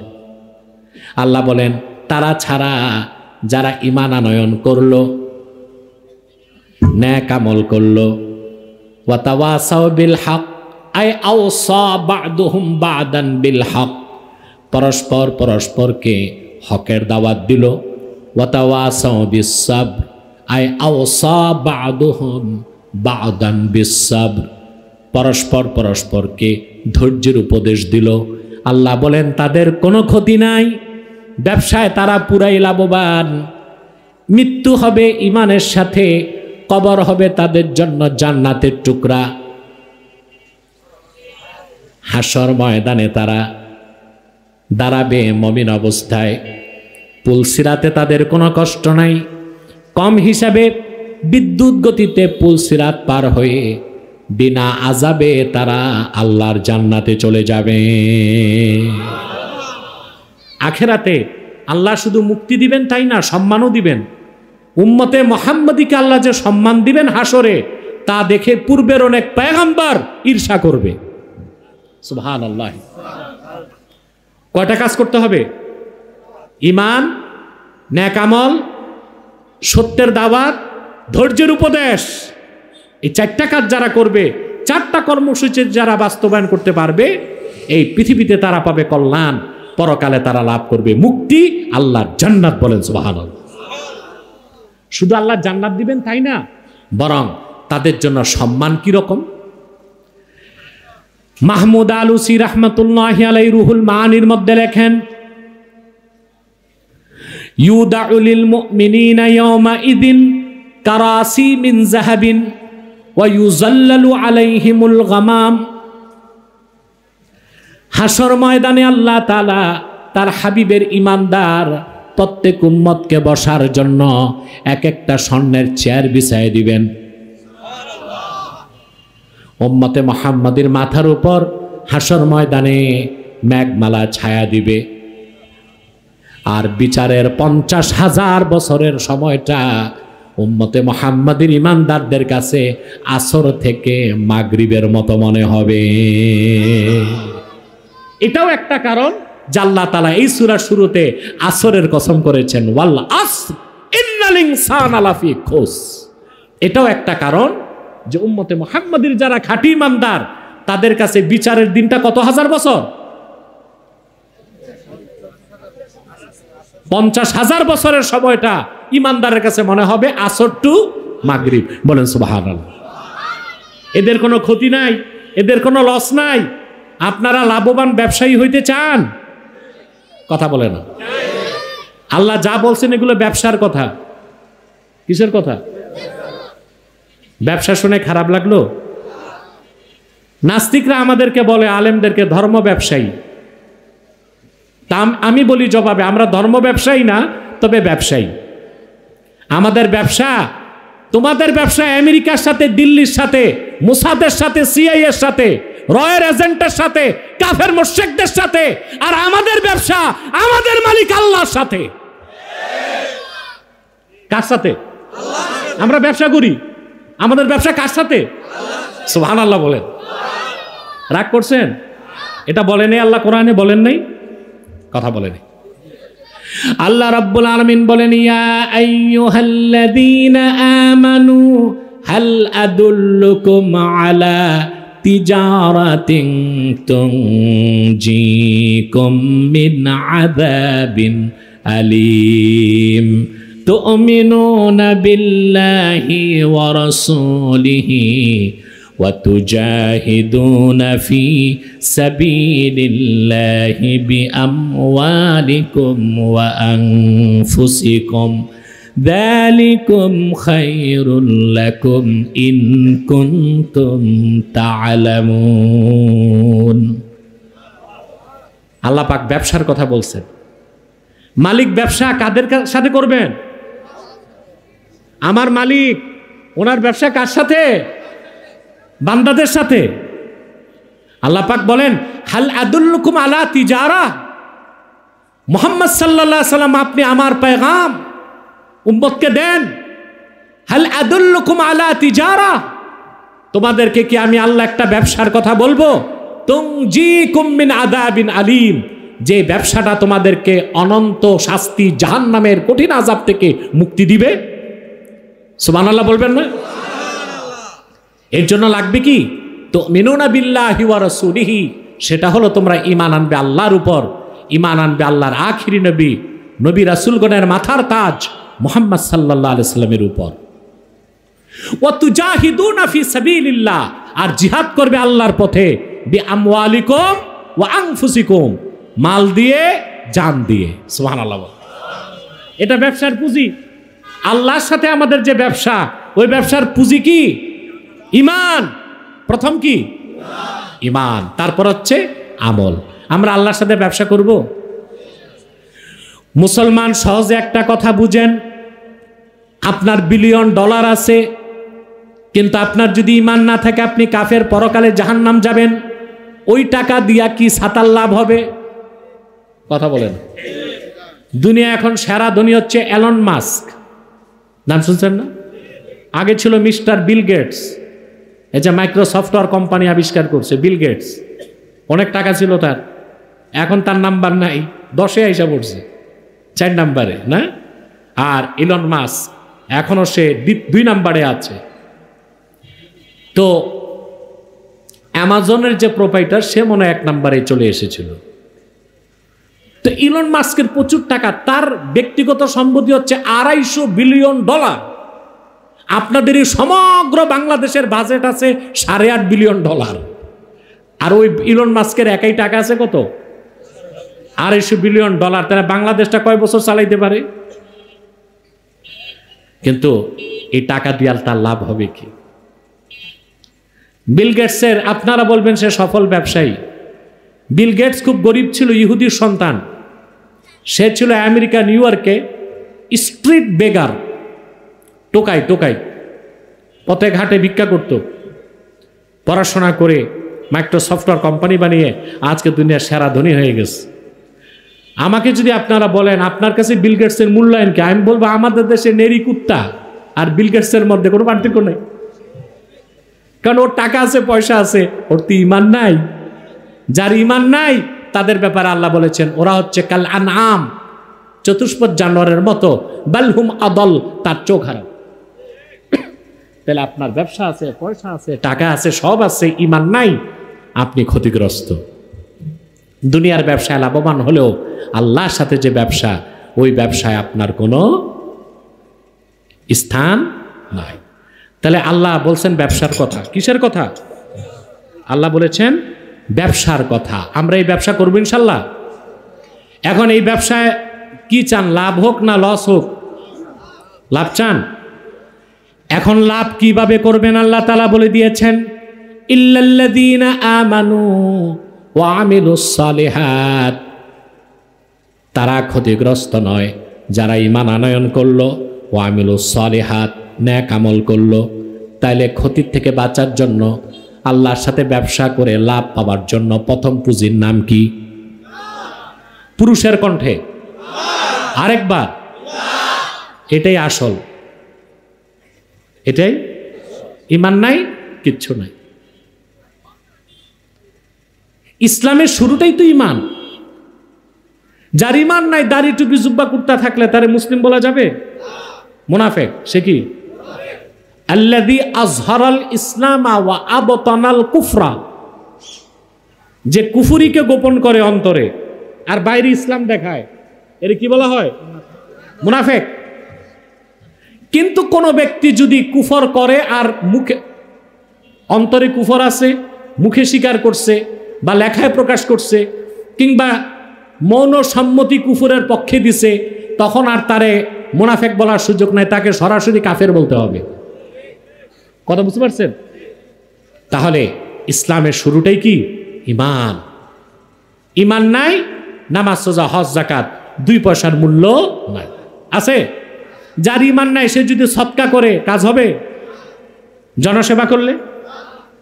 খ্রিস্টানরা বিলিয়ন বিলিয়ন ডলার বাংলাদেশে এনজিওর নামে দিচ্ছে, দান খয়রাত করতেছে, লাভ হবে? অবশ্য তাদের উদ্দেশ্য খারাপ, তারা খ্রিস্ট ধর্ম প্রচার করছে মানবতার দোহাই দিয়া, সেবার নাম দিয়া। যার ঈমান নাই সে যতই নেক আমল করুক কোনো লাভ নাই। আল্লাহ রাব্বুল আলামিন কোরআন কারীমে বলেন, ওয়াল্লাযীনা কাফারু আ'মালুহুম কাসারাবিম বিকিআতিন ইয়াহসাবুহুজ যামআনু মাআ হাত্তা ইযা জাআহু লাম ইয়াজিদহু শাইআন ووجد الله عنده فوفاه حسابه والله سريع الحساب আল্লাহ পাক বলেন ওয়াল্লাযীনা কাফারু আ'মালুহুম কাসারাবিন বিকিআহ, যারা কুফর করেছে কাফের তারা যতই নেক আমল করুক তাদের নেক আমলগুলোর উদাহরণ হচ্ছে মরুভূমির মরীচিকার মতো। মরুভূমিতে যে পানি শূন্য অবস্থায় মরার আগ দিয়া পানির জন্য দৌড়ায়, কথা বলে না, তো সূর্যের আলো পড়লে দূরে মাটি চকচক করলে সে মনে করে পানি আছে, দৌড়ায় যায়, যে দেখে কিচ্ছু নাই। আর ততক্ষণে আজরাইল এসে যায়, আল্লাহর হুকুমটাকে সে দেখতে পায়, হুকুমটাকে, অর্থাৎ তার সময় ফুরিয়ে গেছে। আল্লাহ বলেন যারা কাফের, ঈমান নাই, তারা সদকা করুক, যাকাত দেখ, জনসেবা করুক, মানব সেবা করুক, যাই করুক, তাদের একটা আমলও কবুল হবে না। সব হচ্ছে মরুভূমির মরীচিকার মতো, ওটা 2 পয়সার দাম নাই। তা সবকিছুর আগে কি? এই জন্য আল্লাহ তাআলা বলেছেন ইল্লাল্লাযীনা আমানু, যারা ঈমান আনয়ন করলো, ওয়া আমিলুস সালিহাত, নেক আমল করলো। বলেন সুবহানাল্লাহ। ঈমানের পর নেক আমল, ঈমান ছাড়া নেক আমলের কোনো মূল্য। অন্য জায়গায় আল্লাহ রাব্বুল আলামিন বলেন ওয়া মান ইয়াবতাগি গায়রাল ইসলামি দীনান ফালান ইউকবালা মিনহু ওয়া হুয়া ফিল আখিরাতি মিনাল খাসিরিন। আর যে হতভাগা মুহাম্মদ সাল্লাল্লাহু আলাইহি সাল্লামের রিসালাতকে বিশ্বাস করলো না, ওনার আনিত দ্বীন ইসলামকে গ্রহণ করলো না, তার নামাজ, তার রোজা, তার হজ, তার যাকাত, তার কোনো একটা নেক আমল আল্লাহর কাছে কবুল হবে না, বরং কাল কিয়ামতের দিন সে ক্ষতিগ্রস্তদের কাতারেই শামিল হয়ে যাবে। সব কিছুর আগে ঈমান। সেই ঈমানটা ঠিক করবেন, জোরে বলেন। এখন ঈমানের সংজ্ঞা কি? প্রশ্ন আসে না? ঈমানের বাংলা হচ্ছে বিশ্বাস। বাংলা কি? কি বিশ্বাস? প্রশ্ন আসে না? কি কি বিশ্বাস করব? সারা রাত চলে যাবে। তাওহীদের বিশ্বাস, উলুহিয়তের বিশ্বাস, রুবুবিয়তের বিশ্বাস, আখিরাতের বিশ্বাস, ফেরেশতাদের বিশ্বাস, কিতাবগুলোর বিশ্বাস, ইমানে মুফাসসাল, ইমানে মুজমাল, কালেমা তৈয়বা, কালেমা শাহাদাত বলতে বলতে তো সারা রাত বলতে হবে, কথা বলে না। তবে আমার কাছে একজন ব্যক্তির সংজ্ঞা আছে, 30 সেকেন্ড। কয় সেকেন্ড? এটা মনেও রাখতে পারবেন, হৃদয়ে গেঁথে ফেলতে পারবেন। বলবো? ব্যক্তিটা যেই সেই নয়, ইমাম আজম আবু হানিফা রহমতুল্লাহ, বিশ্ববরেণ্য ইমাম,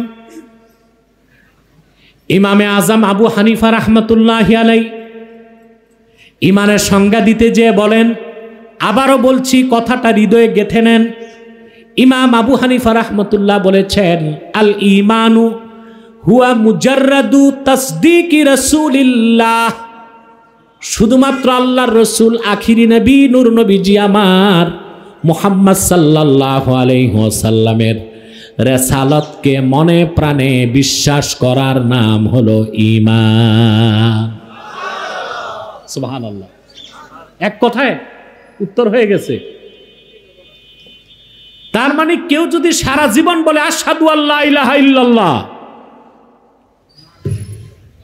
ঈমান আসবে না, মুসলিমও। কিন্তু কেউ যদি জেনে বুঝে বিশ্বাস করে অন্তরে একবার বলে আশহাদু আন্না মুহাম্মাদার রাসূলুল্লাহ, মুহাম্মদ সাল্লাল্লাহু আলাইহি সাল্লামের রিসালাতকে বিশ্বাস করার সাথে সাথেই সে ইসলামে প্রবেশ করে যাবে, ঈমানদার হয়ে যাবে। প্রশ্ন আসে না কেন? যদি আল্লাহর হাবিব মুহাম্মদ সাল্লাল্লাহু আলাইহি সাল্লামের রিসালাতকে বিশ্বাস করি শুধুমাত্র, তাহলে পুরা ঈমানদার হব কেমনে? তাওহীদের বিশ্বাস কই, উলুহিয়তের বিশ্বাস কই, আল্লাহর রুবুবিয়তের বিশ্বাস কই, আখিরাতের বিশ্বাস কই, এগুলো লাগবে না? ফেরেশতাদের উপর ঈমান কই? প্রশ্ন আসে কিনা? ইমাম আজম নিজে ব্যাখ্যা করে দিয়েছেন রাসূলুল্লাহর রিসালাতকে বিশ্বাস করার অর্থ কি। সেটা হচ্ছে আল ঈমানু বিমা জাআ বিহি মুহাম্মাদুন সাল্লাল্লাহু আলাইহি ওয়াসাল্লাম উলিমা জারুরাতান, আল্লাহর আখিরি নবী নবীগণের মাথার তাজ, আমার নূর নবীজি মুহাম্মদ সাল্লাল্লাহু আলাইহি ওয়াসাল্লাম আজ থেকে ১৫০০ বছর আগে আল্লাহর পক্ষ থেকে যা কিছু এনেছেন, যা কিছু বলেছেন, যা কিছু নীতি নির্ধারণ করেছেন, সুন্নাহ, সেই কোরআন, সেই হাদিস, সেই সুন্নাহকে বিশ্বাস করাই হলো আল্লাহর হাবিবের রিসালাতকে বিশ্বাস। সেজন্য কেউ যদি শুধু মুহাম্মদ সাল্লাল্লাহু আলাইহি সাল্লামের রিসালাতকে বিশ্বাস করে, সে কোরআনকে বিশ্বাস করলো। আর কোরআনকে যে বিশ্বাস করলো, সে তো আল্লাহর তাওহীদকে বিশ্বাস করলো, উলুহিয়াতকে বিশ্বাস করলো, রুবুবিয়াতকে বিশ্বাস করলো। শুধুমাত্র আল্লাহর হাবিব মুহাম্মদ সাল্লাল্লাহু আলাইহি ওয়াসাল্লামের রিসালাতকে বিশ্বাস করার সঙ্গে সঙ্গেই আল্লাহ বান্দার অন্তরে ঈমানের বাকি ৭০টা ৭২টা ৭০টা শাখা আল্লাহ বান্দার অন্তরে গেঁথে দিবে। সুবহান সুবহান। সহজ কথা, এটা মনে রাখলেই হবে যে শুধুমাত্র আল্লাহর হাবিব মুহাম্মদ সাল্লাল্লাহু আলাইহি সাল্লামের রিসালাতকে বিশ্বাস করার নাম কি? আমি অর্ডিন্যান্সের সবার কাছে জবাব চাই, নাম কি? ঈমান। যে শুধুমাত্র মুহাম্মদ সাল্লাল্লাহু আলাইহি সাল্লামের রিসালাতকে বিশ্বাস করলো, সে তো ৩০ পারা কোরআনকে বিশ্বাস করলো। তার মানে শুধুমাত্র মুহাম্মদ সাল্লাল্লাহু আলাইহি সাল্লামের রিসালাতকে বিশ্বাস করার সাথে সাথেই আল্লাহ তাআলা বান্দার অন্তরে ৭০-এর অধিক ঈমানের শাখাকে প্রথিত করে দিবেন, গেঁথে দিবেন। বলেন সুবহানাল্লাহ। এটা ঈমান। এটা কি? আল্লাহ বলেছেন ইল্লাল্লাযীনা আমানু, যারা ঈমান আনয়ন করলো তারা ছাড়া, ওয়া আমিলুস সালিহাত, নেক আমল করলো। সুবহানাল্লাহ। নেক আমল বুঝেন আপনারা? কথা বলে না। জি না, অধিকাংশ মানুষ নেক আমল বুঝে না। সের জন্য দেখা যায় আমাদের দেশে যে নামাজ পড়তেছে সে আবার সুদ খাচ্ছে।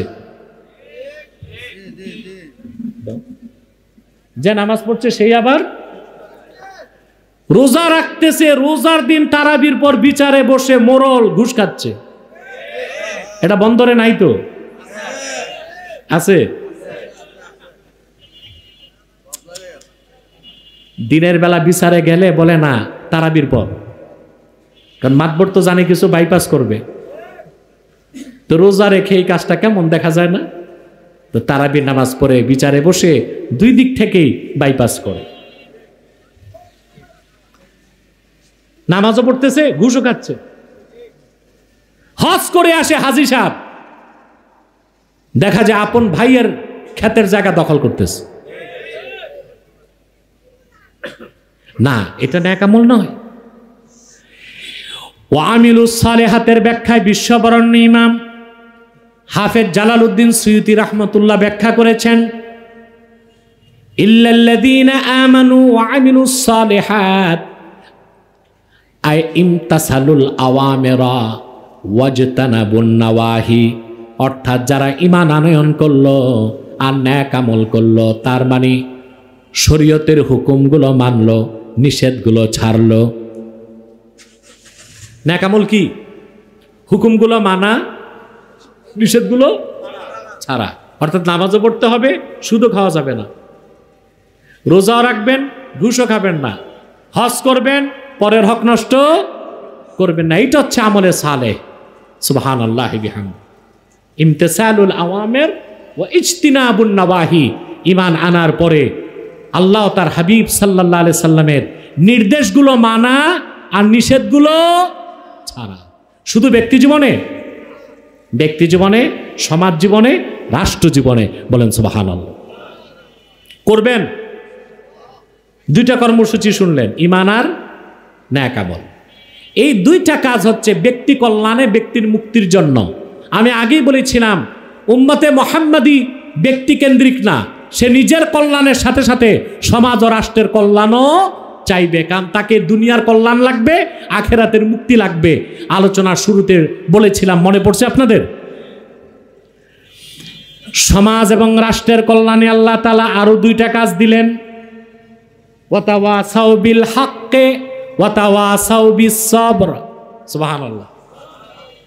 এই আয়াতের ব্যাখ্যায় ইমাম জালালউদ্দিন সুয়ুতি রহমতুল্লাহ লিখেছেন, সমাজ ও রাষ্ট্রের কল্যাণে আল্লাহ আরো 2টা কর্মসূচি দিয়েছেন। ওয়াতাওয়াসাউ বিল হক, পরস্পরকে সত্যের দাওয়াত দিল। কিসের দাওয়াত? সত্য হলো কোরআন, সত্য হলো রাসূলুল্লাহ সাল্লাল্লাহু আলাইহি ওয়াসাল্লামের সুন্নাহ। এর মানে পরস্পরকে দাওয়াত দিল কোরআন সুন্নাহর দাওয়াত। কিসের দাওয়াত? ওয়াতাওয়াসাউ বিস সাবর। আপনি যখন সত্যের পথে চলবেন, সত্যের কথা বলবেন, সত্যের পক্ষ নিবেন, তখন আপনার বিরুদ্ধে কাফের মুশরিক মিথ্যাবাদীরা দাঁড়ায় যাবে, আপনাকে কষ্ট দিবে। কি দিবে? কাফের মুশরিকরা প্রথম যে কষ্ট দেয়, আঘাত করে, ওইটা হচ্ছে সাইকোলজিক্যাল অ্যাটাক, মনস্তাত্ত্বিক আঘাত। কি আঘাত? আপনি ইসলামের কথা বলবেন, জিহাদের কথা বলবেন, শরিয়া আইনের কথা বলবেন, আপনি করা অপবাদ দিবে জঙ্গিবাদ, মৌলবাদ। নাস্তিকরা আমারে বেশি বলে মৌলবাদী, আর আমি বলি আমি আসলেই মৌলবাদী। বসো না, দাঁড়ানোর তো দরকার নাই। আবার আমাকে জঙ্গিবাদীও বলে, তাতে আমি কষ্ট পাই না। আপনারা আমার একটা ডিবেট দেখেছেন 22 সালে, ওই যে কি যেন একটা মজুমদার না ঝাড়ুদার, ঝাড়ুদার না মজুমদার কি একটা আছে, এটা শোচনীয়ভাবে হারছে সে, এবং তার সাথে একটা মহিলা ছিল, দুটাই হারছে। তো সে জঙ্গিবাদের বিরোধিতা করতে যে, আমি বলেছি জঙ্গিবাদ কাজটা তো খারাপ না, সন্ত্রাস না খারাপ? সন্ত্রাস আর জঙ্গি এক জিনিস তো না। জাং বলা হয় উর্দুতে, ফার্সিতে যুদ্ধকে, আর যে যুদ্ধ করে যোদ্ধা তাকে বলা হয় জাঙ্গি। এই যে আমরা বলি জঙ্গি বিমান, এটা কি সন্ত্রাসী বিমান? কথা বলে যুদ্ধ করে এই বিমান, এজন্য নাম কি? জঙ্গি বিমান। তা বোঝা যায় সন্ত্রাস আর যুদ্ধ এক জিনিস না। বাংলাতে বলে যুদ্ধ, ফার্সিতে আর উর্দুতে বলে জাং। তো বাংলায় যে যুদ্ধ করে তারে বলে যোদ্ধা, ইংরেজিতে বলে ফাইটার, আর ফার্সিতে বলে জাঙ্গি, উর্দুতে বলে জাঙ্গি। তো এটা কি খারাপ কিছু? কথা বলেন। আমি বলেছি সেই অর্থে যারা মুক্তিযুদ্ধ করেছে, মুক্তিযুদ্ধ, তারাও তো যুদ্ধ করছে, তারাও জাঙ্গি ছিল। বাহ, 2 দিন পরে দেখি সময় টিভি চ্যানেলে মুক্তিযোদ্ধা মঞ্চে যাইয়া নাস্তিকরা বিশ্ববিদ্যালয়ে আমারে মামলা দিছে, আমি নাকি মুক্তিযুদ্ধের অবমাননা করছি। মামলা ফ্রিজে ঢুকছে, মামলা ফ্রিজ থেকে বের হওয়ার আগে যারা মামলা দিছে ওরা যে ইঁদুরের গর্তে পালাইছে কেল্লাফতে, ঠিক কিনা? একটা হচ্ছে সন্ত্রাস, ওটা ঘৃণিত জিনিস, আরেকটা যুদ্ধ, আরেকটা জিহাদ, পার্থক্য আছে। আরে ভাই, আপনি রাত 2টায় ঢাকা যাবেন কোনো কাজে, মনে করেন বিদেশ যাবেন, পকেটে 1 লাখ টাকা, ঢাকা যাবেন, ট্রাভেল এজেন্সিকে টাকাটা জমা দিবেন। তো নদী পার হওয়ার পরে এলাকায় কিছু ভালো যুবক আছে না, রাত 2টার পর ঘুম থেকে উঠে, এরকম একজন ধরে আপনাকে 1 লাখ টাকা নিয়ে নিছে, পেটটা ফেরে দিস, কোন রকম পেট টেট ধরে হসপিটালে গেছেন, সেলাই করে বেঁচে গেছেন, টাকা গেছে। এখন দেখা গেল ডাক্তার যেটা অপারেশন করছে আপনার পেট, আস্ত একটা গজ পেটের ভিতর রেখে সেলাই করছে। এরকম ঘটনা ঘটে কিন্তু বাংলাদেশ।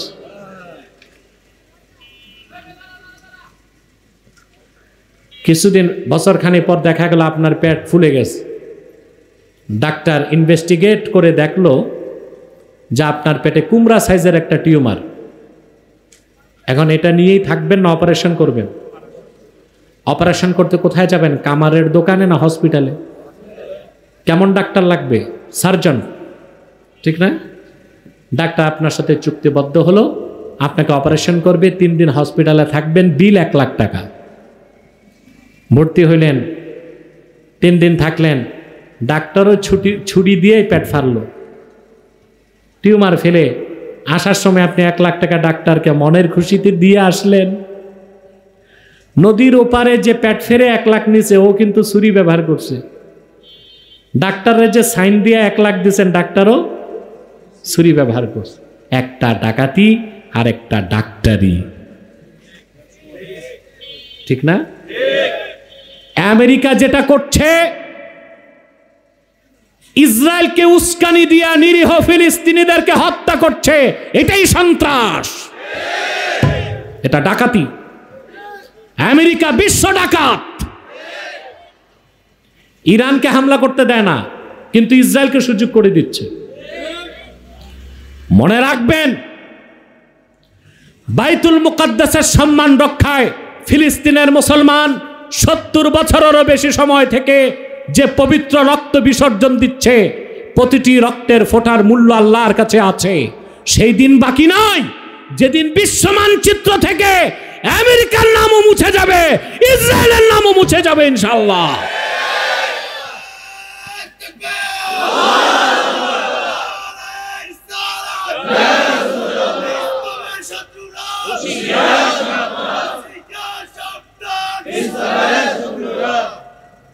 সম্মানিত সুধী, একটা ডাকাতি আর একটা কি ডাক্তারি। ন্যায় কারণে যুদ্ধটা ডাক্তারি, আর আল্লাহ দ্বীনের স্বার্থে তরবারি হাতে ময়দানে ঝাঁপিয়ে পড়াটা জিহাদ ফি সাবিলিল্লাহ হচ্ছে নামাজ রোজার মতোই একটা বড় ইবাদত। এটা আর ঊর্ধ্বে। সুবহানাল্লাহ। আমাদের দেশে বক্তাদের মধ্যেও সমস্যা আছে। ওই তাগুত শক্তিকে খুশি করতে বলে উপমহাদেশে সুফি দরবেশরা ইসলাম প্রচার করছে, তরবারি দিয়ে ইসলাম আসে নাই। 2021 সালে আমার সাথে শাহরিয়ার কবির ডিবেটে আসছিল। শাহরিয়ার কবির শুনছে অ্যারেস্ট হয়েছে। হ্যাঁ, এটারে এখন আমার কাছে তো শোচনীয়ভাবে হারছে। এটারে এখন রিমান্ডে জিজ্ঞেস করা দরকার। তুমি 1971 সালে পাকিস্তানিদেরকে দেশি মুরগি কেন সাপ্লাই দিতা? এটা রিমান্ডে জিজ্ঞেস করা দরকার না? দরকার না? তো সে বলেছিল তরবারির জোরে ইসলাম আসে নাই। আমি বলেছি তরবারির জোরে ইসলাম আসে নাই, তবে ইসলাম প্রতিষ্ঠায় তরবারির ব্যবহার হয়েছে। হযরত শাহজালাল সিলেটে আসছেন, জানামাত ছিল, তসবিহ ছিল, সাথে তরবারিও ছিল, ছিল না? হযরত শাহজালাল রহমতুল্লাহ মাজার জিয়ারতে যান, পাশের জাদুঘরে দেখবেন তরবারিটা আছে। তারা আমার দেশের মৌলবীরা ইতিহাস কোত্থেকে পাইছে যে আল্লাহর ওলিরা তরবারি হাতে নেয় নাই? প্রত্যেক ওলি হাতে তরবারি নিছে, যেখানে তরবারি দরকার হয়েছে তরবারির ব্যবহার করেছে। রাজা গৌরগোবিন্দের 20 দাঁতকে ভেঙ্গে দেবার জন্য হযরত শাহজালাল 360 জনকে নিয়ে এসেছেন। সাথে সিপাহ সালার ছিলেন নাসিরউদ্দিন সিপাহ সালার রহমতুল্লাহ, সিপাহ সালার রহমতুল্লাহ, নাসিরউদ্দিন সিপাহ সালার রহমতুল্লাহ। তওবা করো, নাসিরউদ্দিন সিপাহ সালার নাম শুনছেন না? শাহজালাল রহমতুল্লাহর সঙ্গী হয়ে আসছেন। গৌরগোবিন্দের 20 দাঁত ভাঙতে তরবারি লাগছে। মঈনুদ্দিন চিশতি রহমতুল্লাহ আজমির আসলেন, পৃথ্বীরাজের সমস্ত ভণ্ডামি ফাঁস করে দিলেন। কিন্তু পৃথ্বীরাজকে শায়েস্তা করতে তিনি পত্রযোগে ডাকলেন মোহাম্মদ ঘুরিকে। পরে আসলেন সুলতান মাহমুদ গজনবী। সুলতান মাহমুদ তো একবার না 17 বার ভারতে হামলা করেছে। কতবার? কারণ উগ্র হিন্দুবাদীরা মঈনুদ্দিন চিশতি রহমতুল্লাহর দাওয়াতকে সঠিকভাবে গ্রহণ করছিল না। এই জন্য দাওয়াতের সাথে তিনি জিহাদ ফি সাবিলিল্লাহ চালু করার জন্য মোহাম্মদ ঘুরিকেও ডেকেছেন, পরবর্তীতে সুলতান মাহমুদ গজনবীকেও ডেকেছেন। এই ইতিহাসগুলো আমাদের দেশে বলা হয় না, বলা হয়, গোপন করা হয়। তাহলে অবশ্যই জিহাদকে অস্বীকার করার কোনো সুযোগ। আপনারা বগুড়া গেছেন মহাস্তাগরে, সুলতান মাহমুদ বলখি রহমতুল্লাহ, মাহি সওয়ার বলা হয় যাকে, গেছেন? কথা বলেন। বগুড়ার ইতিহাস দেখেন ভাই, এক সময় ওই বগুড়া ছিল বাংলাদেশের রাজধানী। সুলতান মাহমুদ বালখি রহমতুল্লাহ 440 হিজরিতে, মানে এখন থেকে 1000 বছর আগে আফগানিস্তান থেকে আসছেন বাংলাদেশের সন্দ্বীপে। ওখান থেকে তিনি নদীপথে আসলেন বগুড়ায় 440 হিজরিতে, এখন থেকে 1000 বছরেরও আগে। ওনার কাছে ইসলামের দাওয়াত গ্রহণ করে রাজা পরশুরাম ছিল ওইখানে, রাজা, হিন্দু রাজা, তার প্রধানমন্ত্রী মুসলমান হয়ে গেছে, পরশুরামের বউ মুসলমান হয়ে গেছে। তখন রাজা পরশুরাম তরবারি দিয়ে প্রতিরোধ করতে আসলো সুলতান মাহমুদ বালখিকে। সুলতান মাহমুদ তখন তসবি নিয়ে গেছে, কথা বলেন, তিনিও তরবারি বের করছেন। যুদ্ধ হয়েছে, জিহাদের মাধ্যমে বিজয়ী হয়েছেন সুলতান মাহমুদ বালখি মাহিসাওয়ার, আর পরশুরাম নিহত হয়ে জাহান্নামে গেছে। বগুড়াতে আল্লাহ দ্বীনের ঝান্ডা উড্ডীন হয়ে গেছে, আজকে নয় 1000 বছর আগে। এই ইতিহাস আর গোপন করলে চলবে না। আমরা আল্লাহর দ্বীন কায়েমের জন্য দাওয়াতের সাথে জিহাদ ফি সাবিলিল্লাহকে বিশ্বাস করি। কে আমাদের মৌলবাদী বলল, জঙ্গিবাদী বলল, আমাদের 2 পয়সা দেখার দরকার নয়। তাহলে আপনি যখন সত্যের পক্ষে কাজ করবেন, আপনাকে প্রথম আঘাত কি করবে? মনস্তাত্ত্বিক আঘাত। মৌলবাদী বলবে, জঙ্গিবাদী বলবে, উগ্রবাদী বলবে। তারপরে কাফের মুশরিক বেঈমানদের দ্বিতীয় আঘাত হচ্ছে কালচারাল অ্যাটাক, সাংস্কৃতিক আগ্রাসন। আপনারা দেখেছেন 2013 সালে কাফের মুশরিক রামবাম নাস্তিকরা জাগরণ মঞ্চ করেছিল শাহবাগে, ওটা ছিল সাংস্কৃতিক আগ্রাসন। তারপরে কাফের মুশরিকদের আঘাত হচ্ছে মুমিনদেরকে ফিজিক্যাল অ্যাটাক, হামলা, মামলা, জেল, জুলুম, নির্যাতন, এগুলো করবে। সেজন্য আল্লাহ তাআলা শিক্ষা দিয়েছেন ওয়াতাওয়াসাউ বিল হক ওয়াতাওয়াসাউ বিস সাবর। মুমিনগণ আর যারা পরস্পরকে সত্যের দাওয়াত দিল, আর বিপদে আপদে অত্যাচারের সময় পরস্পরকে ধৈর্যের উপদেশ দিল, এই 4টা কাজ যারা করলো, দুনিয়াতে তাদের কোনো ক্ষতি নাই, আখিরাতেও তাদের কোনো ক্ষতি নাই। সাদাকাল্লাহুল আযীম ওয়া সাদাকা রাসূলুহুন নবিয়ুল কারীম ওয়া নাহনু আলা যালিকা মিনাশ শাহিদিন ওয়াশ শাকিরিন ওয়ালহামদুলিল্লাহি রাব্বিল আলামিন। আসুন আমরা একটু সালাত ও সালাম পড়ে দোয়া করি, যেন আল্লাহ আমাদের দোয়াকে কবুল করেন। মহব্বতে সাল্লাল্লাহু সাল্লাল্লাহু আলাইহি ওয়াসাল্লাম সাল্লাল্লাহু আলা মুহাম্মাদ সাল্লাল্লাহু আলাইহি ওয়াসাল্লাম ইয়া নবী সালামু আলাইকা ইয়া রাসূল সালামু আলাইকা ইয়া হাবিব সালামু আলাইকা সালাতুল্লাহ ইয়া সাহিবাল জামালি ইয়া সাইয়্যিদাল বাশার من وجهك المنير لقد نور القمر يا نبي سلام عليك يا رسول سلام عليك يا حبيب سلام عليك صلوات الله عليك لا يمكن الثناء كما كان حقه بعد خدا بزرگ آپ ہی قصہ مختصر یا نبی سلام علیکہ یا رسول سلام علیکہ